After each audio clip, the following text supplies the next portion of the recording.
ନାଇଁ ନିଶ୍ଚିତ ଭାବରେ ମୋ ପାଇଁ ଜୀବନରେ ଗୋଟେ ବହୁତ ବଡ ପରିବର୍ତ୍ତନ।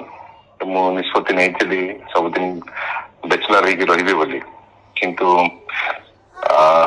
ଶେଷରେ ନିଷ୍ପତ୍ତି ନେଲି ଯେ ସାଂସାରିକ ଜୀବନ ବି ଦେଖିବା ନିହାତି ଆବଶ୍ୟକତା ଅଛି। ଏଣୁକରି ଆସନ୍ତା 12 ତାରିଖ ଦିନ ଗୋଆ ଠାରେ ମୁଁ ବିବାହ ହେବାକୁ ଯାଉଛି।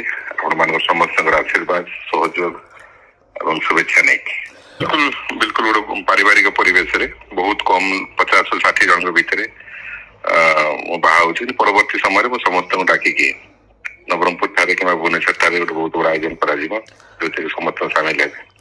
ନାଇଁ ସେ ପୂର୍ବରୁ ତ ସେ ଜର୍ଣ୍ଣାଲିଷ୍ଟ ଷ୍ଟୁଡେଣ୍ଟ ବାଣୀବିହାର ପଢୁଥିଲେ ଏବଂ ଜର୍ଣ୍ଣାଲିଜିମ ମଧ୍ୟ କରୁଥିଲେ। ବିଶେଷ କରି ଏନବିସି ଟିଭିରେ ବହୁତ ଦିନ ଧରି କାମ କରୁଛନ୍ତି, ଓଟିଭିର ତରଙ୍ଗରେ ବୋଧେ କାମ କରୁଛନ୍ତି ଏବଂ ନିଜର ବି ଉତ୍କଳ ଅପଡେଟ୍ସ ବୋଲି ଗୋଟେ ଛୋଟିଆ ୟୁଟ୍ୟୁବ ଚ୍ୟାନେଲ ଏବଂ ୱେବସାଇଟ ମଧ୍ୟ ଥିଲା ଏବଂ ବର୍ତ୍ତମାନ ଗୋଟେ ଷ୍ଟାର୍ଟଅପ୍ ଆରମ୍ଭ କରି ଡିଜିଟାଲ ମାର୍କେଟିଂ କରୁଛନ୍ତି, ଡିଜିଟାଲ ମିଡିଆରେ କାମ କରୁଛନ୍ତି।